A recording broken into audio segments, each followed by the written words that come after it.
Hello, students. So, I'm here to continue the lesson of chapter 8, My Unknown Friend, the author Stephen Leocock. So, as in the previous pages, we just saw how our narrator met unknown friend, and he's just trying to explain the things, what all the things he have been observed in the childhood days. And they have met in the train called Pullman, which is the luxurious first class coaches of Great Britain. So, and now they were just discussing about the old gang and whether they have met in the same place or not. So these are the things which was discussed by the two friends. One would be the narrator, and you can call the other person as a unknown friend. So let's continue. A place somewhere to which I would hardly care to go. So, as in the previous page, we just discussed that whether they would be interested to go to the old place or the place where they used to meet up very frequently during their childhood. So, they never cared to go again and they were not interested to. So, that was something to build on. So, that was something to build on the connection, but they did not do that, and they did not have any contact with the fellows who were studying during their childhood. And then presently he began again. So, and the conversation has started again, and he now came to the some other topic as of, yes, he said, I sometimes meet some of the old boys and they begin to talk of you and wonder what you are doing. So the unknown friend, he explains to the narrator that whenever he meets up the old boys, that is a few of his juniors or the fellow who are really recognizable. So if he meet those boys, they would be talking about the narrator itself. Poor thing, I thought, but I did not say it. And he did not reveal it to the narrator that what he is doing now, because he's trying to get relieved and to know about the narrator what he is just doing now. Then I knew it was time to make me a bold stroke, in the sense to take up a step, a risky or a bold step, without hesitating, and begin to question him. So I, in the sense, the narrator here again, I used the method that I always employ. So this method was used by him for just for employing the people. I struck in with great animation. So he just was struck in a great animation that he was just imagining that some might feel bad if he questioned. So nothing was like that. But narrator, he now just took a right and a bold step to ask you questions onto the unknown friend. So, and the conversation continued. Say I said, where's Billy? So Billy is the other friend and the common friend of both of them. Do you ever hear anything of Billy now? So, and then this is a really a very safe line for the narrator to just escape from the thought that he is a stranger. And he just took an advantage of the word or a name. Every old gang has a Billy in it. So he just remembers, so Billy is a common name and everybody has a common friend named as Billy. So he just took out this name and he just started to recognize. Though in reality, narrator do not know any Billy or the friend whom he is talking now. Yes, said my friend. Sure, Billy is ranching out in the Montana. So he is just ranching. Ranching, it's nothing but who will be taking care of the animals. That is the domestic animals, where in a large farm. So that process will be called as what? As a ranching here. The city called as Montana. He has seen him in a Chicago last spring. So he has seen in the season of springtime. Weighed about 200 pounds. So he was just very plump enough by this. He was weighing of 200 pounds. You wouldn't know him, so it would be very difficult for you to know about him because he weighs of so weightage that is nearly of 200 pounds. So he just represented himself that he would not be recognizable to him. Then, so the last time he just saw him was during the springtime. And moving on to the next line, no, I certainly would not, I murmured to myself. So he's just speaking to himself, that narrator, that no, I certainly would not have seen him. And where is Pete? Pete, it is nothing but the other friend. I said, this was a safe ground. I was a safe ground. So he just was acting as the other ground would be safer than. And there is always a Pete. As of the Billy is a common name, and the Pete is also a common friend of everybody, it seems, according to the narrator. You mean Billy's brother? So here Billy is a brother of, Pete is the brother of Billy now. He asked, he said, yes, Billy's brother Pete. I often think of him. So he also just pretended that he might know Billy. Oh, answered the unknown man. Oh, you know Pete and Billy, both of them. So, and then old Pete's quite changed. So, something has been changed by Pete. It's what kind of changes he had made, I don't know. Settled time altogether. So, he has settled well in the life. Here he began to chuckle why Pete's married. So he just was laughing at him that why he has got married, and because of that marriage he was just suffering it him, and we don't know in what kind of context he was just telling out, and what kind of conscience it was being built up according to his point of view that he has got married, and he is just laughing now. I started to laugh. Narrator started to laugh too. Under these circumstances, it was always supposed to be very funny if a man has got married, my friend continued. So they think that if a man has got married, it would be a kind of funniest thing, it seems. And moving on to the next line, it says, one can never get over a loss like this. So something they are just thinking that one of a man who gets married, it's a kind of a loss they have just acquired in the life. So let's see what they will say for this. I often meant to write to you. So he often meant to write to the narrator. It seems. So by remembering him, he wanted to write a letter, but unfortunately, he did not get any opportunity. He said, his voice falling to a confidential tone. So he was very efficient in managing the things too, and now his tone is very confidential. And especially when I heard of your loss, so he wanted to learn, and he wanted to just write down the letter to him for consoling for his loss. What he has lost, we don't know. Has he lost somebody or he has lost money? We don't know yet. So that will be revealed in the next further of the lesson. So let's see. I remained quiet. So his narrator was keeping quiet and he was waiting what are the things can be done, what are the things will be happened here, so that he was just watching out by remaining quiet. What had I lost? Was it money? And if so, how much?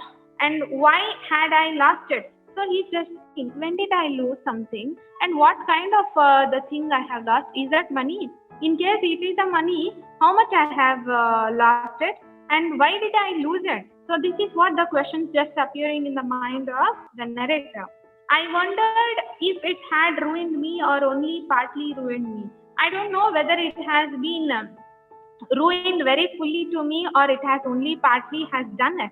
I don't know. Now the narrator is completely in dilemma and he doesn't know where the topics are just going out and dragging behind. And one can never get over a loss like that, he continued solemnly. So he just wanted to console his friend, and something he is just getting hurt for his law. So what kind of a friend he is? He is a genuine friend or a fake friend? So let's see. So presently he is feeling very sorry for the loss of the narrator.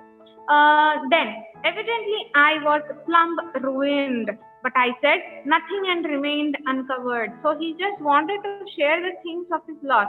Yes, of course, by this what we have to understand is narrator had lost something, but what he has lost, that has to be clarified. The loss is done. The loss has been happened. But what kind of a loss it is? And the narrator is ready to share the things what he has lost in his life, but he don't want to do so. He just sit quiet, and it was like a undercover now. So yes, the man went on. Death is always sad. So he had begin again. He just touched up the topic of money, and now he is into the death topic.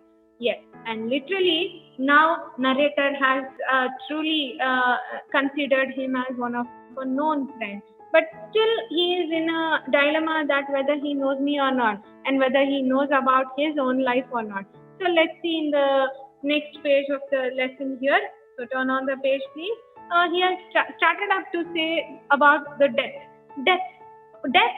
Oh, that was it. Was it? I almost hiccuped with joy. So he was just thinking of, and then he was just remembering what is death. Death is a death.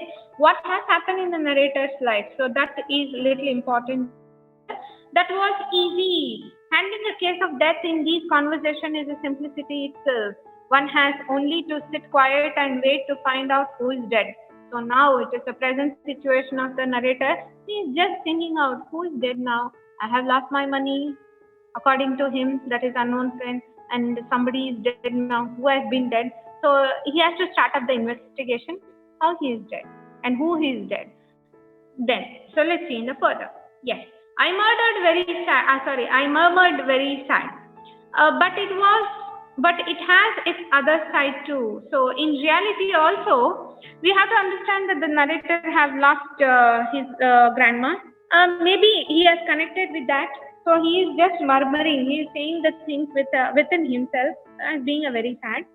Very true, especially of course at the age, as you say at that age, and after such a life, strong and bright to the last, I suppose, he continued very sympathetically. So he's just going on and on and on with a very sympathetic touch of his words.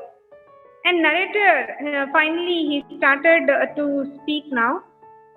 As of, yes, I said falling on sure ground, able to sit up in the bed and smoke within a few days of the end. So he started to talk now. Yes, life is all about the stress and difficulties, and at the end, the life will be ending up by sitting on the bed and even by smoking. That is nothing but an enjoyment of the life. That life would be ended up in few days. And what he said perplexed. So whatever the things what he has just said now, so that would be perplexing about his grandma. What that is about narrator's grandma. My grandma. That was it. Was it? Yes. Pardon me. I said, provoked at my own stupidity. So by taking the name of grandma, he just got up and provoked, in the sense he just, unknown friend is just making him to reveal all the information, personal information by the narrator. So because of his stupidity, he started to explain the things. When I say smoked, I mean able to sit up and be smoked too. A habit she had, being read too, and being smoked too. Only thing that seems to compose her. So this was revealed that he is talking about the grandma, and he has built up a situation and a picture. This narrator have believed him, and he started to explain the things how grandma used to sit up during her end days, and she used to read, and she used to smoke up on the bed itself. So moving on to the next line. Yes, I said this. I could feel the train slowing down. My friend looked quickly out of the window. So they have just experienced within the mid of this conversation only. In the mid of the conversation, they just saw the train is getting slower, in the sense the train is getting stopped. And my friend, that is the unknown friend, he is looking very quickly out of the window. Don't know what's the reason, whether he had to get down or he is finding somebody. So let's see. His face was agitated. He was thinking of something and he was very anxious. Great heavens, he said. That's the junction. In the sense, that's the station. I have missed my stop. So he has missed his stop. I should have got out at the last station itself. Say porter. Porter are nothing but a fellow who will be carrying up the luggage from the train, that is the coach of the train, to the other transport, that is the vehicle. He called out into the alleyway, how long do we stop here? So he called to the porter and asked, how much of time does the train wait here in the station? The junction is nothing but this railway station. Just 2 minutes, it is considered as sir, SIR. So just have a note of it and make a note of it. Sir, it is nothing but a sir here, and a respectable word. Called a voice back. So the porter had told that only for 2 minutes the train will be halt here. She is late now. She is making up hum. So he just made a sound over there, and she is already late, and she'll be making up, and she would be waiting. Who is that she? Who is she? Why is she waiting for? Will she come up to the train into the coach? So let's see. My friend had hopped up and down, and he pulled out a bunch of keys and was fumbling at the lock of the suitcase. So he just hopped and he was just pulling out the bunch of keys and trying to open up the suitcase. But very unfortunately, he was struggling to open up the lock of the suitcase here, and then he cannot open up the suitcase now. So my one fear was that he would fail to get off. So narrator was watching him all his activities, and he was very much afraid that he would lose miss out the train. So and then here I said, pulling some money out of my pocket, don't bother with the lock. Here's some money. So he offered a money. You can give it me later whenever you come back. To the coach, and now use my money. He just took over some of the roll of the money, in the sense the money which will be rolled over, and maybe it would be banded up. So he has handed over some of the money. So and he said very soon that thanks, he said, grabbing the roll of money out of my hand in his excitement. He took all that I had. So whatever the money he had, and we don't have any countings of the numbers of money he had given out, but he just took the roll of the money and he just went out of the train. Where he went? He went towards the waiting room. Will he return the money, or what happens to the money? Whom that she is waiting for, and what that she has to be done, and why did he take the money? So that will be discussed in the next class. So till by then, so read up the lessons which has been covered so far. So I'll be catching you up in the next video. Till then, happy learning.